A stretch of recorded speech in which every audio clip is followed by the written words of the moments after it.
여러분 안녕하세요. 중국 서사이의 10주차 시간입니다. 오늘은 서유기 제5권 같이 공부해 보겠습니다.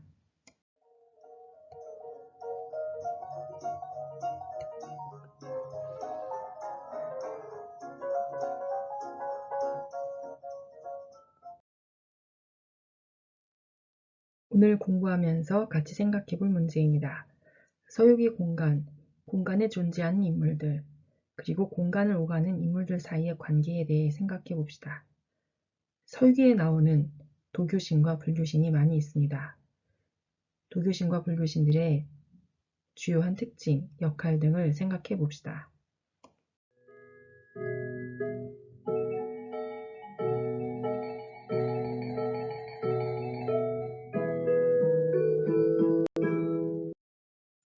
지난 시간에 홍해아가 어린아이를 변해서 삼장법사를 속이고 삼장법사를 납치하는 것까지 보았었지요. 어린아이로 변신한 홍해아는 손오공을 산으로 눌러놓고 그동안 삼장법사를 납치해 갔습니다. 손오공이 동굴을 찾아가 구하려고 했지만 홍해아가 내뱉는 산매진어가 너무나 뜨거워서 꼼짝할 수가 없었죠. 이 산매진화라는 것은 보통 한 가지에 집중하여서 흩어짐이 없는 정신상태를 가리키는 산매, 거기에 진화라는 불이 붙어 산매의 수양을 쌓은 사람의 몸 안에서 돌고 있는 강한 기운을 말합니다. 그렇기 때문에 이 불을 끄기 위해서 용왕의 힘을 빌려 비를 내렸지만 산매 진화를 끌 수가 없었죠. 손오공은 할 수 없이 저팔계를 시켜 관음보살에게 구조를 요청하라고 말하는데 이것을 어떻게 알았는지 저팔계는 관음보살로 변신한 홍해악에 속고 그만 자루에 갇혀버렸습니다. 손오공은 작은 벌레로 변신해서 홍해아의 동굴로 들어갔죠. 그리고 홍해아가 형님을 모셔와서 삼장법사를 같이 먹겠다 라고 말하는 것을 듣습니다.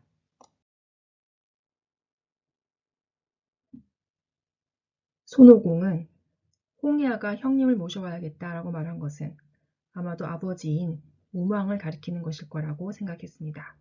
그리고 우마왕으로 변신했죠. 마침 도중에 우마왕과 친한 6명의 장수들을 만나 함께 홍해아에게 향합니다.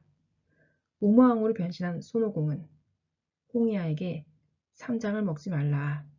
그리고 앞으로 선한 일을 해야 한다. 라고 타이르죠. 홍해아는 좀 이상했습니다. 우마왕은 그럴 리가 없다고 생각한 것이죠. 아버지인 우마왕이 선한 일을 해야 한다고 타이르는 것도 이상하고 그래서 생년월일을 슬쩍 물어보니 잘 말하지 못하는 것이었습니다. 홍해아는 우마왕이 아닌 것을 알아차렸죠. 그래서 다시 한번 삼매진화로 손오공을 혼쭐을 내줍니다. 손오공은 직접 관음보살에게 찾아가 도움을 청합니다. 관음보살은 탁탑천왕으로부터 청강도를 받아서 챙기고 그리고 금고리를 사용해서 홍해아를 결박합니다. 이 금고리는 마치 손오공의 금고주처럼 손과 발을 묶어서 고통을 주고 홍해아를 꼼짝하지 못하게 만들었습니다. 그리고 홍해아는 관음보살에게 귀의하여 선제동자가 됩니다. 홍해아는 화를 잘 내는 불같은 성격과 어린아이 같은 충동적이고 즉흥적인 행동을 보여줍니다. 그리고 이런 불같은 성격과 즉흥적인 행동들이 관음보살의 불성에 의해 제압되고 다스리는 과정이 나타나고 있습니다. 삼장법사 일행은 다시 길을 나섰습니다. 흑수하라는 강을 만난 삼장법사는 일행들과 함께 둘씩 짝을 나누어 작은 배를 얻어 타고 강을 건너게 되었죠. 그런데 삼장과 저팔계가 흑수아의 요괴에게 납치되고 맙니다. 이 요괴는 타룡이라는 악어 요괴였기 때문에 물속에서의 전투를 굉장히 잘했습니다. 손오공은 물속에서 싸우는 것이 어려워 애를 먹고 있었죠. 흑수아의 수신이 이 타룡은 서희용왕이 외삼촌이 된다라고 알려주었습니다. 이전에 비를 좀 적게 내린 시간을 못 맞춘 것 때문에 위징에 의해 참수된 경하용왕의 9번째 아들, 그리고 서희용왕의 외조카인 타룡이었던 것이죠. 서희용왕은 이 타룡에게 흑수하에 가서 잘 수련을 하라고 했던 것인데 뜻밖의 요괴 노릇을 하고 있는 줄은 몰랐던 것입니다. 서희용왕은 아들인 마항태자를 보내어 타룡을 잡아오라고 명합니다. 마항태자가 흑수하러 가서 타룡을 야단치고 꾸짖고 그리고 삼장과 저팔계를 구출해줍니다. 마항태자는 타룡을 데리고 용궁으로 돌아가게 되었습니다. 삼장법사 일행은 다시 길을 떠나게 되었습니다. 그리고 거지국에 도착하였는데 그곳에서 큰 건축물을 짓기 위해서 힘들게 일하고 있는 승려들을 발견하였죠. 알고 보니 거지국은 도사들이 득세하여서 승려들을 탄압하고 노예처럼 부리고 있었습니다. 손오공은 일을 시키고 있는 도사를 죽이고 승려들을 구출해 주었죠. 그리고 승려들에게 손오공 자신의 털을 조금씩 나누어 주어 이후에 무슨 일이 있으면 그 털을 비비면 된다라고 알려줍니다. 삼장법사 일행이 지연사라는 절에 들어가게 되었습니다. 이 지연사는 태조의 신상이 있어서 다행히 아직 헐리지 않았던 것이죠. 손오공 저팔계 사오정은 도교의 삼청상을 지어놓고 제사를 지내고 있는 것을 봅니다. 그리고 조금 후에 몰래 변신하여 제사 음식을 먹어 치우죠. 어떤 도사가 솜방울을 찾으러 오는 바람에 깜짝 놀란 손오공 저팔계 사오정은 삼청상으로 변신합니다. 삼청이라는 것은 도교에서 가장 높이 숭배하는 3명의 신입니다. 가운데가 원시천존, 왼쪽이 도덕천존, 즉 노자입니다. 그리고 오른쪽은 영보천존이라고 불리는 이 세 사람이 바로 삼청입니다. 이 편의 이야기에서는 학대받고 있는 스님들의 실상을 보여주면서 권력에 영업하는 도교 도사들의 패단을 폭로하고 비판하고 있습니다. 손오공, 저팔계, 사오정 이렇게 셋이 삼청으로 변신하여 제사상 위에 올라앉아 있을 때 마침 삼청상이 말을 한다는 이야기들은 거지국의 국사, 도사 3인방이 찾아옵니다. 이 거지국의 도사는 호력대선, 농력대선, 양력대선이라고 불리는 자들로 이후의 이야기에 나오겠지만 사실은 호랑이, 사슴, 영양의 정령이었습니다. 이 동물 정령들이 도사로 변신해서 비바람을 불러 가뭄이 들었던 거지국을 구해주고 거지국 왕의 환심을 산 뒤에 불교를 탄압하고 있었던 것이죠. 이 도사 3인방은 삼청상 앞에 절을 하면서 원시천존에게 성수를 내려달라고 부탁합니다. 손오공은 오줌을 병에 담아서 성수라고 내주죠. 이 찝찝한 음료를 본 도사 3인방은 손오공의 정체를 알아채고 손오공은 저팔계 사오정과 함께 도망칩니다. 다음날 삼장법사 일행은 통행증명서 도장을 받기 위해 거지궁왕을 찾아갑니다. 도사 3인방이 옆에 있다가 손오공 일행을 알아챘죠. 마침 거지국에 가뭄이 들었기 때문에 손오공은 도사들과 비를 기원하는 내기를 하기로 하였습니다. 손오공은 미리 천신들을 만나서 신령을 보이지 않도록 당부하였죠. 호력대선은 먼저 바람을 부르고 구름을 일으키고 우레와 벼락을 내리고 비를 내리게 한 다음에 구름이 흩어지고 비가 그치게 하였다고 했습니다. 그렇지만 손오공이 미리 바람신을 만나서 바람을 불지 않도록 하고 구름동자와 안개신을 만나 구름을 거두라고 이야기했죠. 그리고 벼락신과 번개신에 대해서도 그 일을 그만두라고 당부합니다. 비를 내리러 온 사이용왕도 얼른 올라간 손오공이 그 일을 그만두라고 이야기하죠. 도사는 비를 내리지 못했지만 손오공은 쉽게 성공했죠. 그리고 용왕까지 불러 보임으로써 완승합니다. 도사 3인방은 승부를 인정하지 못하고 이번에는 좌선을 오래 하는 것으로 도전합니다. 좌선을 잘하는 삼정법사가 대결에 나섰지요. 한참 좌선을 하고 있는 삼정법사가 갑자기 쩔쩔맵니다. 다른 도사가 술법으로 작은 벌레로 변해서 삼정법사를 물어뜯은 것이죠. 손오공이 술법으로 가려운 부분을 긁어주고 지네로 변신해서 그 작은 벌레를 공격합니다. 결국 삼정법사가 좌선을 끝까지 마침으로써 승리를 거두었습니다. 이번에는 양력대선이 판자 뒤에 물건을 맞추는 격판심의 내기를 하자고 합니다. 손오공은 술법으로 판자 뒤의 물건을 바꾸는 방법을 사용합니다.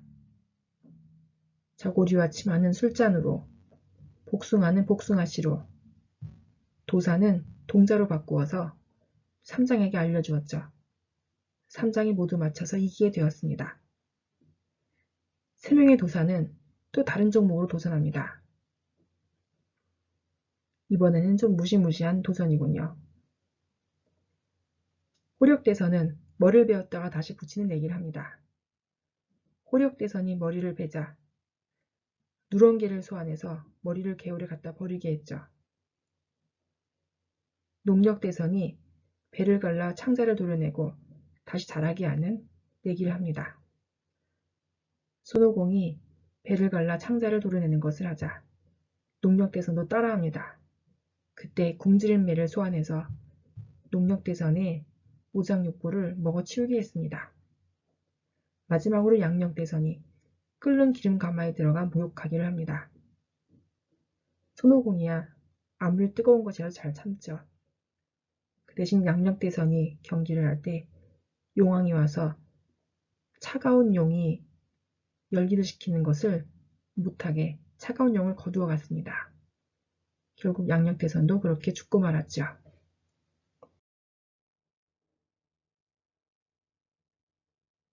이렇게 세 도사는 경기에서 지고 모두 죽음을 맞이했습니다. 세 도사가 죽자 그 시체는 호랑이, 사슴, 영양으로 되어서 본 모습을 드러냈죠. 왕이 자신의 잘못을 깨닫고 다시 승려들을 초청하도록 하고 박해받던 중들을 불러와서 중들이 다시 모여듭니다. 이 이야기에서 도교의 도사들은 비천한 동물의 정령들이 변신해서 사수를 펼치고 있는 것으로 보입니다. 그리고 도사들이 득세하면서 불교를 탄압하고 있는 현상을 이야기를 통해서 비판하고자 한 것이죠. 한편 다시기를 떠난 삼장 일행은 통천하라는 커다란 강에 도착하게 됩니다. 강을 건널 길이 없어서 막연히 있는데 마침 불사를 올리는 소리가 들려서 진가당이란 곳으로 이동하게 되었고 공양을 받습니다.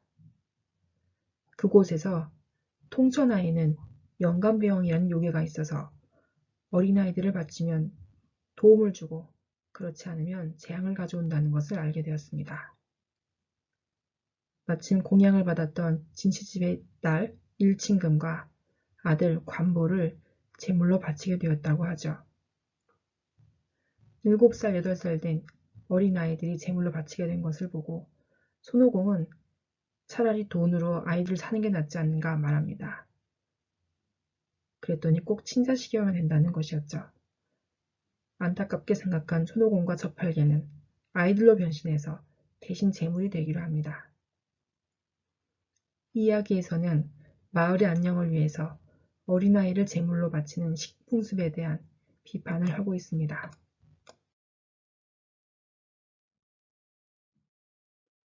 어린아이로 변신하여 제물로 바쳐진 손오공과 저팔계는 드디어 영감대왕이 나타나 여자아이부터 먹으려고 하자 여자아이로 변신한 저팔계가 정체를 드러내며 싸우게 됩니다. 무기가 없었던 영감대왕은 서둘러 물속으로 도망치고 쏘가리 할멈은 영감대왕을 위해 계책을 내어서 삼장법사 일행을 잡을 계획을 알려줍니다. 그것은 바로 통천하를 얼리는 방법이었죠. 통천하 강을 얼리고 사람들이 지나다니게 하면 당연히 삼장법사 일행도 지나갈 것이라는 예견이었습니다. 진노인이 강이 녹으면 배를 타고 가는 것이 어떻겠는가라고 제안했지만 삼장법사는 서둘러 길을 떠나 강을 건너갑니다. 얼어붙은 강을 건너던 삼장법사는 강의 중간에서 얼음이 깨지며 물속으로 빠져 납치됩니다. 손오공과 제자들은 강을 빠져나왔다가 다시 요괴를 찾아 삼장법사를 찾아 강으로 들어가죠.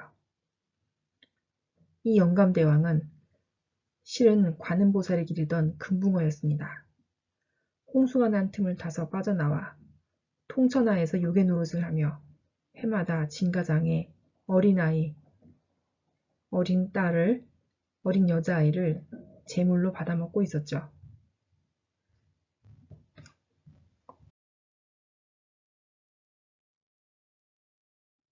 손오공 일행은 통천하 속으로 들어가서 영감대왕과 싸웠지만 물속에서 신통력을 발휘하는 영감대왕과 겨루기는 쉽지 않았습니다.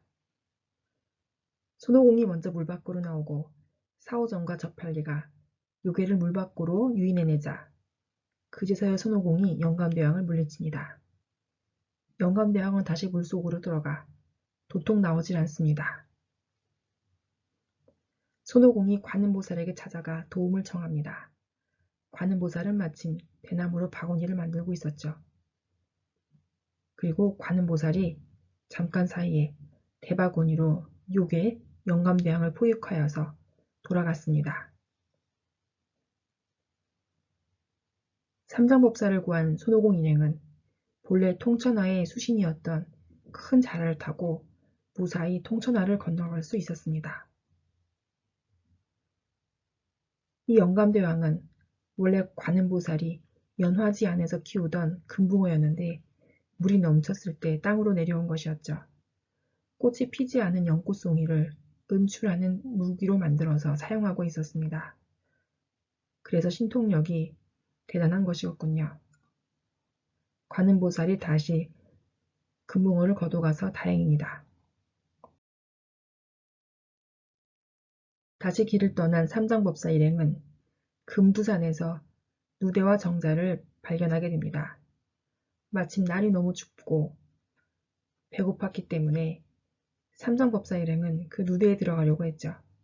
하지만 손오공이 이곳에는 사악한 기운이 가득하니 가까이 가지 말도록 이야기를 하고 일행을 보호하는 안심법, 커다란 방어막을 펼쳐놓은 후에 동냥하러 갑니다. 그러나 추위에 지친 삼장법사 일행은 누각으로 들어갔지요. 그리고 누각 안에서 예쁜 조끼를 발견한 저팔계와 사오정은 날씨가 추웠던지라 그 조끼를 입어봅니다. 그러자 조끼가 밧줄처럼 저팔계와 사오정을 포박했습니다. 누대로 돌아온 손오공은 삼장법사와 저팔계, 사오정이 없자 토지신을 불러서 어떻게 된 이야기인지 듣습니다. 토지신은 삼장법사가 요괴에게 잡혀갔으며 그 요괴는 독각시 대왕이라고 불린다는 것을 알게 됩니다.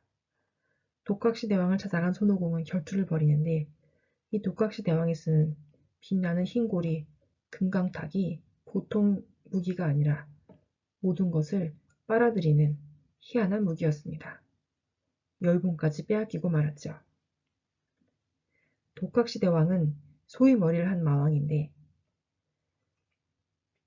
화려한 누각을 지어 살고 있고 바람을 일으켜 주위를 춥게 만들어서 나그네들을 그 누각 안으로 끌어들이는 술법을 쓰고 있었습니다. 나그네가 누각 안에 있는 옷을 걸치면 그것이 끈이 되어 사람을 묶어버리는 것이었죠. 독각시 대왕은 무공도 뛰어나고 뛰어난 무기가 있어서 무엇이나 빨아들이는 금강탕을 가지고 손오공과 대등하게 겨룹니다.